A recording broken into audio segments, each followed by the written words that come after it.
같이 일했던 도목수님이 예, 이 내공이 있어야 된다는 얘기를 많이 하셨거든요. 이 목수는 내공이 있어야 돼 이렇게 그런 얘기를 많이 하셨는데 그게 이제 저는 이제 내공이 무슨 의미인지 이제 뭐 물어보지는 못했지만은 일을 하면서 이제 어떤 게 내공일까 이제 많이 궁금해하셨어요. 그래서 이 내공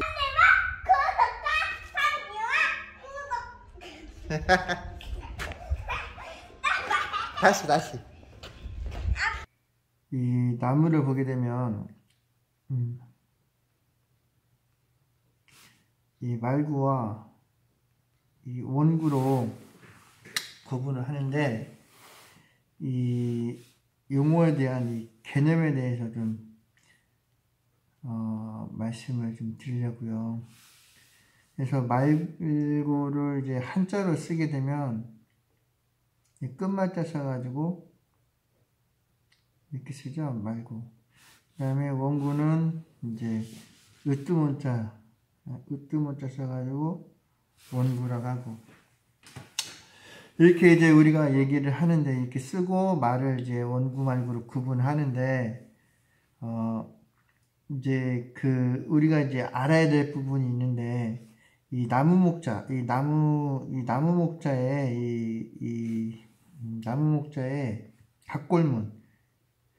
각골문을 보게 되면 이렇게 생겼어요. 이게 이제 옛날 고대 사람들은 이게 이제 가지예요, 가지. 위로 이제 뻗은 가지도 있고 밑으로 뻗은 가지도 있다. 이렇게 생각을 했거든요. 그래서 이게 이제 나무 목자의 각골문인데 이 나무 목자에다가 위에 이제 선을 하나 그으면 이게 끝말자가 되는 거고 이 나무 목자에다가 밑에 선을 그으면 이제 근본본자가 되는 거예요. 그래서 이제 뿌리 근이라는 것도 보면 이게 간자죠, 간자. 이게 간자인데 이 볼견자 있잖아요.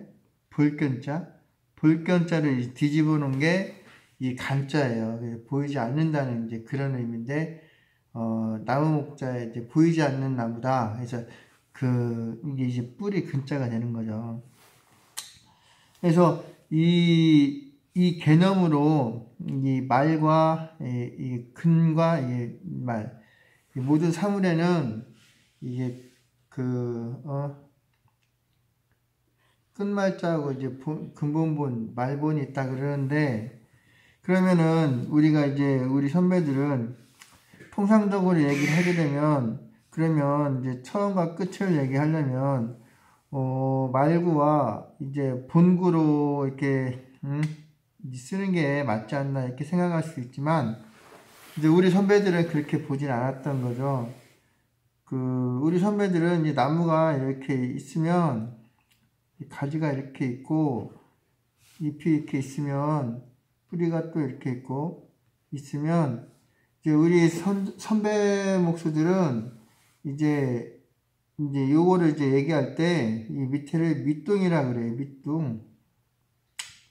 위에는 윗둥이라고 이제 얘기를 하고, 그래서 이제 보이는 부분, 보이지 않는 부분, 요 부분을 얘기하는 게 아니라 이제 보이는 부분을 이 절단을 하는 거기 때문에,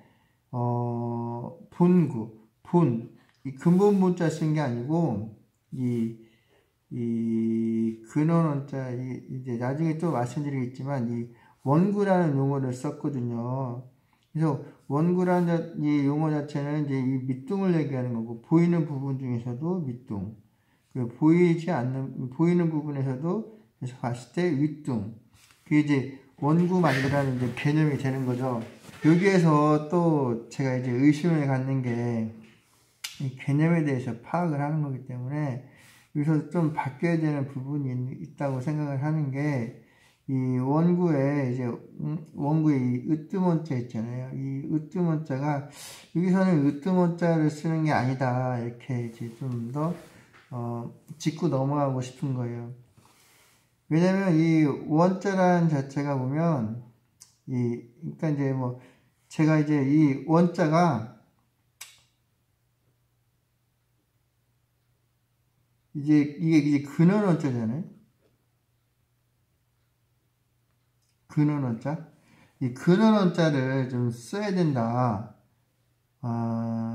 근원어자를 쓰는 게 좀 더 요 해석이 이제 명확하다. 이 뜻에 많이 부합한다. 라고 이제 말씀을 드리고 싶은 건데, 그 이유는 이 근원어자를 써야 좀 더 이제 뜻에 부합한다라는 게, 이 입구자에서 좀 그 원인을 좀 찾아보고 싶어요. 그래서 이 입구자라는 게 보면 옛날에는 이제 구덩이라는 의미거든요. 구덩이. 그래서 이 날출자도 보면은 이제 이 구덩이라는 의미에서 이제 뭐 같이 파생되었다고 이제 얘기를 하는데, 이제 우리가 이제 알아야 될 게, 이 집사자도 보면 여기 이제 입구자잖아요. 여기 이제 구덩이가 되는 거예요. 이게 이제 그 지붕이 되는 거고, 뼈대가 되는 거고. 그래서 입구자라는 게 이제 그 구덩이라는 의미가 있어요. 그리고 이제 이 각골문에 보면은 구덩이라는 의미로 이제 해석을 해요. 근데 그 입구자를 쓴 것은 보면 이 다른 말로 얘기하면은 이 밑에 이제 구덩이가 여기잖아요. 여기에서 이제 끝말자를 보게 되면 끝말자로 생각해 여기서 이제 이게 뭐냐, 가깝냐, 이제 그런 의미로도 좀 해석을 할 수가 있거든요. 그러니까 멀면은 이제 끝말자 쓰는 거고, 가까우면 이제 원자를 쓰는데, 이 원자가 저는 이제 이 큰 원자는 이 으뜸 원자보다는 이 근원 원자, 근원 원자를 써야 뜻에 부합한다는 의미가 무슨 의미냐면, 이게 이제 으뜸 원자, 이 큰 원자는 이 단어 자체 하나만으로도 이 뿌리라는 이 보이지 않는 그런 의미까지 다 포함이 되어 있거든요. 그래서 여기 입구자가 붙음으로 인해 가지고 이 근원어자, 근원어자 같은 경우는 얘는 보면은 이게 이제 이 글자, 이게 이제 안에 이제 들어가 있는 글자가 이게 이제 샘이잖아요. 샘. 샘. 옹달샘. 그런 의미거든요. 그러니까 이제 물이 이 물숫자가 이렇게 붙어가지고 이제 물이 이제 처음에 이제 시작되는 부분, 바위에서 뭐 이렇게 올라와서 시작돼서 이렇게 흘러가는 그런 의미를 가지고 있거든요. 그러다 보니까 이제 얘는 이게 보이지 않는 부분과 이제 보이는 부분이 있는데, 보이는 이제 물이 이제 흘러서 시작되는 부분이라 그러면은 이제 실질적으로 현상계에 나타나는 그런 의미이기 때문에 원자를 으뜸 원자를 쓰는 게 아니라 이렇게 해서 근원 원자를 써줘야 우리가 이제 그 원구 말고 이렇게 말하는데 그 뜻이 좀 더 부합한다. 그리고 좀 더 명확해질 수 있다. 요거를 이제 말씀드리고 싶은 거고요. 그리고 이제 여기에서만 그치는 게 아니고 여기에서 우리가 또 이 원구 말구로 부르지만은 이제 또 이제 이 상과 하라는 개념으로도 이 원구 말구를 구분을 하거든요. 그러면은 이 상하라는 이 용어는, 이 개념은 어디서 오는가? 거기에 대해서도 이렇게 좀 더 명확하게 짚고 넘어가야 되는데, 저는 이제 크게 이제 그렇게 봐요. 이게 이제, 이 나무 하나를 이 전체 사물로 봤을 때가 있고, 이 나무 하나가 개별 사물이 될 경우가 있는 거예요. 이 나무 자체가 전체 사물일 수도 있는 거고, 아니면은 이 나무 자체가 개별 사물이 될 수도 있는 거고, 이 상황에 따라서, 이 나무의 입장에 따라서 전체 사물이 될 수 있는지, 개별 사물이 이렇게 될 수가 있는지가 이게 이 입장에 따라서 변동을 할 수가 있거든요. 예전에 우리 선배들은 산에 가서 이제 뭐 이렇게 이제 나무를 직접 이제 얘는 기둥감, 뭐 얘는 돼지볶감, 뭐 얘는 뭐 석가래감 해가지고 이제 나무를 이제 보고 이제 얘는 기둥감으로, 그러니까 이제 예전에 우리 선배들은 이제 산 하나에 나무 하나 뱉다는 뭐 나무 하나씩만 뱉다 그러더라고요. 그러니까 이 수많은 나무 중에서 이 좀 쓸만한 나무들, 이 제목감들, 그런 나무들을 이렇게 이제 골라서 베는 거죠. 골라서. 그래서 저도 뭐 처음에 이제 그 일할 때 저하고 이제 제 같이 일했던 이 도목수님이 예, 이 내공이 있어야 된다는 얘기를 많이 하셨거든요. 이 목수는 내공이 있어야 돼, 이렇게 그런 얘기를 많이 하셨는데, 그게 이제 저는 이제 내공이 무슨 의미인지 이제 뭐 물어보지는 못했지만은 일을 하면서 이제 어떤 게 내공일까 이제 많이 궁금해하셨어요. 그래서 이 내공이 이제 일을 계속 이제 오래오래 하다 보니까 혹시 이게 내공이라는 게 이제 이 도목수님이 얘기했던 이 내공이라는 게 이제 고집이 아닌가라는 생각을 지금 한때 좀 많이 가졌었어요. 고집. 이제 뭐 목수 고집으로 집주인도 좀 이렇게 바꿔야 되고, 그 목수 고집으로 좀 우길 것 좀 우기게 되고, 왜냐면은 우길라 그러면은 힘이 있어야 되잖아요. 막 그런 이제 옆에서 그 안 좋은 시선으로 보는 눈치라든가 이 뒷담화라든가 뭐 욕하는 거라든가 이런 거를 꾹 참아낼 수 있는 그 고집으로 이제 눌러 내려야 된다, 이겨야 된다, 뭐 그런 얘기를 많이 듣고 그런 걸 또 많이 봤었는데, 그래서 저는 이제 목수 고집, 이 내공이라는 게 고집인가 이렇게 한때 이제 고집이라는 이제 그런 생각을, 고집 이게 내공이었나, 이게 도목수님이 얘기했던 그런 내공이었나 그런 생각을 좀 가졌었는데, 이제 시간이 계속 더 지나고 이제 뭐 계속 또 생각도 많이 해보고 하는 결과 이제 이 내공이라는 게 고집이 아니구나. 진짜 내공이라는 것은 옛날에 그 우리 선배 목수들이 이제 산에 가서 이 나무를 이렇게 딱 바라보면 이제 이 나무가 질이 얼마나 좋은지, 이 송진, 이제 목수들 우리는 이제 수지라 그러는데 이 진이라 그러잖아요. 진. 이 송진이 얼마나 가득 차 있는지, 아니면 이 나무에 이제 그 나무가 이 테두리가 있으면 이제 심재와 변재의 비율을 많이 보거든요. 그래서 이제 우리가 이제 황장목이다, 금강송이다라는 이제 그런 단어도 쓰긴 하지만, 이 나무를 보고 똑같은 이제 똑같은 부피를 가진 나무라고 해도 요거를 판가름하는 이 능력이 있어야 돼요. 잘라보지 않고도 요거를 이게 딱 보고 만져보고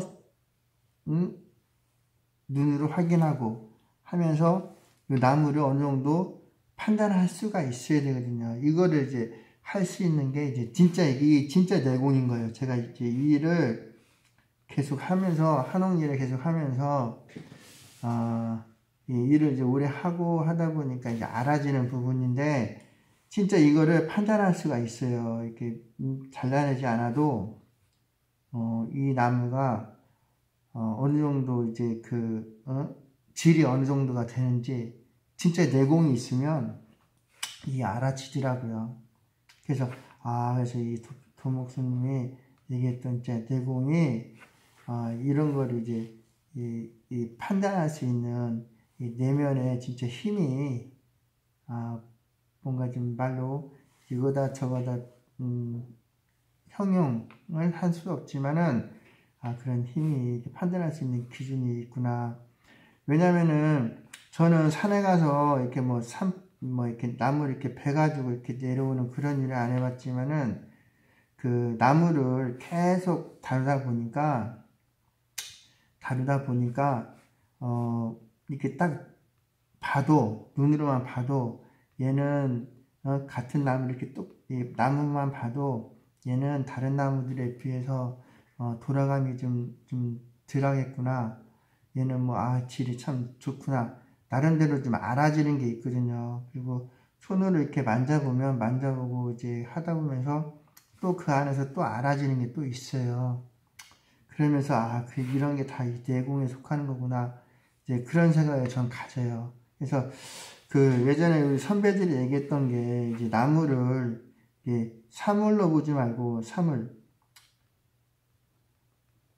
사물이죠, 이게.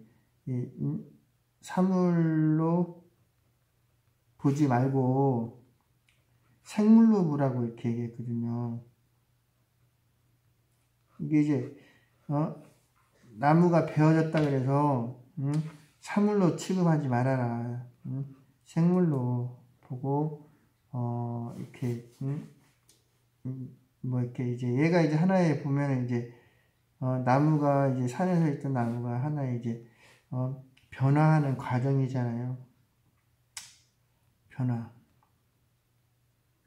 변화하는 과정이다 보니까 얘가 이제 기둥이 되고 얘가 대들보가 되고 얘가 또 석가래가 돼서 뭐 살아 천년 죽어 천년이라는 게 주목만 얘기하는 게 아니고 이 목수의 손길에서 얘들이 또 천년을 가는 거거든요. 그런 의미로 이제 생물로 봐야 이제 집을 그런 정신을 가지고 그런 마음을 가지고 집을 지어야 된다라고 저는 그렇게 배웠어요.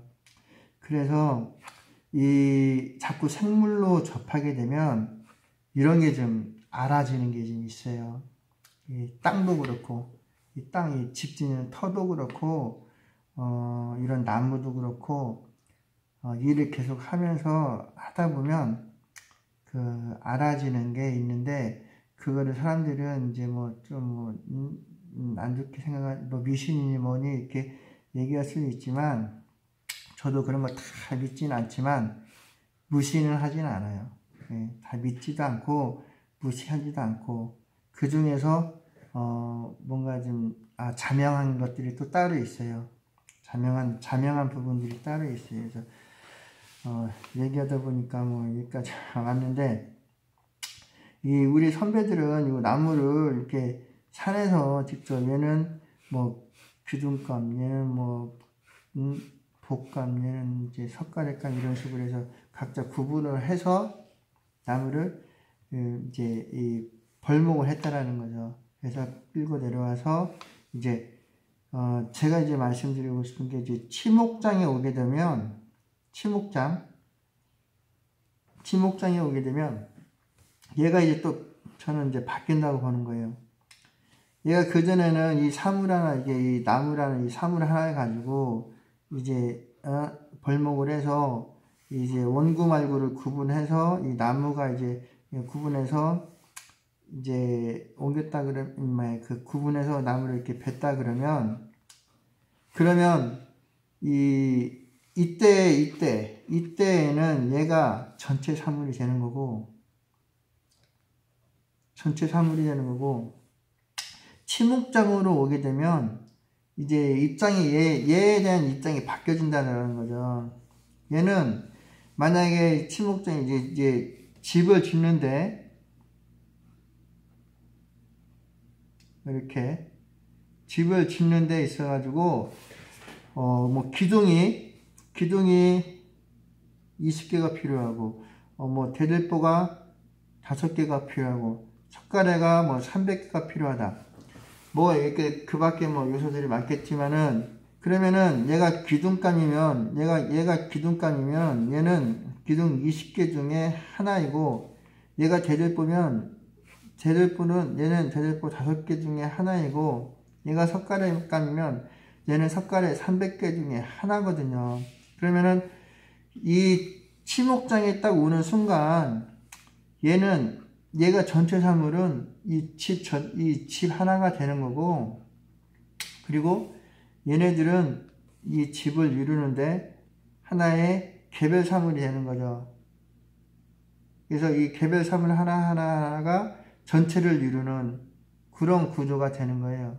그러면은 이 중심 자체가 이 집을 중심으로 해가지고 이 집 중심으로 해서 얘네들이 모든 게 얘에 맞춰서 이루어지는 얘에 맞춰서 이제 뭐 가공도 되고 그렇게 되는 그런 구조로 가야 되는데 그러면 이때에는 이제 이 나무를 부를 때 얘 나무가 얘는 이제 기둥이라고 부르고 얘 이름이 이제 정해지는 거고 얘는 뭐 기둥이 20개면 1번부터 20번까지의 이제 기둥의 이 번호가 있으면 얘는 뭐 5번 기둥이다 5번 기둥이 되는 거고 얘는 대들보면은 대들보가 5개면은 5개 중에 뭐 3번 대들보가 되는 거고 그런 식으로 각자의 역할이 정해진다는 거죠. 그러면서 얘를 구분할 때 전체 사물로 보기 때문에 원구 말구라고 이제 표현을 하지 않고 이때부터는 침묵장에 와서는 이 상과 하로 구분을 해야 이게 이 집 짓는 법칙에 맞다 이렇게 보는 거예요. 그래서 제가 처음 일 배울 때도 기둥감이 이렇게 쭉 깔아놓고 그러면은 그 두목수나 이제 먹을 놓는 분은 이제 그랬거든요. 상이 어디냐고 항상 상을 따졌거든요. 상을 기준으로 해서 한쪽이 상, 이쪽으로 뭐 상은 다 한쪽 방향을 이렇게 놓고 그런 식으로 이제 작업을 했는데 이때 이제 침묵장에 오게 되면 원구 말구라는 이 단어보다는 상과 하라는 그런 이 용어를 거의 사용을 많이 했어요. 우리 선배들이 제가 일할 때는 그렇게 했어요. 그분들이 뭐 알고 했는지 뭐 모르고 했는지는 저 잘 모르겠지만 상하라는 개념으로 이제 용어를 사용을 했어요. 그래서 제가 이제 지금까지 뭐 구구절절 얘기한 거는 이게 이제 그 입장의 차이인데 이 사서 3경, 사서 5경이라다가 사서 3경 조선시대 때 이제 그 주자의 영향으로 이제 이 우리나라가 유교 문화를 했는데 사서 3경 사서 중에 대학에는 맨 처음에 이제 그 팔조목이라고 해가지고 팔조목 중에 처음에 이제 경물이라는 영어가 이게 이제 경물 치지 뭐 이러는데 경물과 치지는 한 가지 경물 이 격자가 이제 연구한다는 사물을 연구한다는 건데 그러니까 사물을 연구할 때는 이제 그 이 사물을 안으로 이렇게 깊이 들어가면서 연구하는 방법이 있고 연구하는 방법이 있고 그리고 이제 밖으로 이렇게 크게 나오면서 또 사물을 또 연구하는 방법이 있거든요.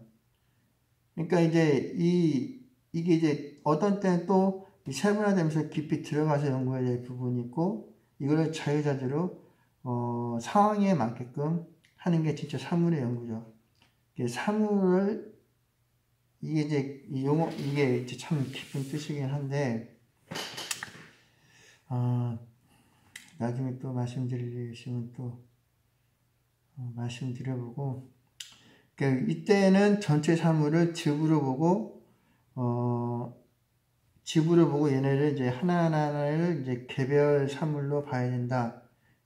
그리고 이때에는 이 나무 자체 하나를 전체 사물로 봐야 된다. 그래서 이때는 이제 그 용어 자체가 원구 말구 왜냐면은 이 구덩이라는 게 있잖아요.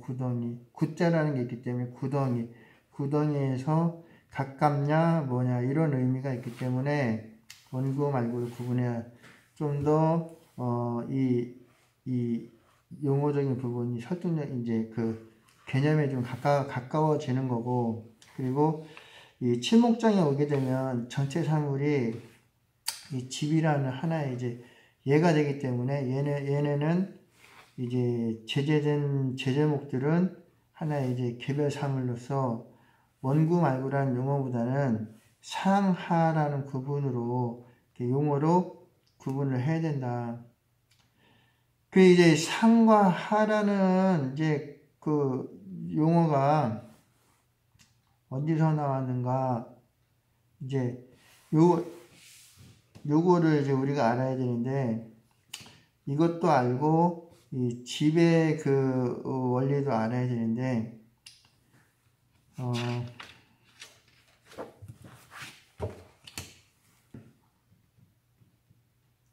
저는 이제 우리 이제 목수들이 기본적으로 이 집을 지으면서 이 철학을 조금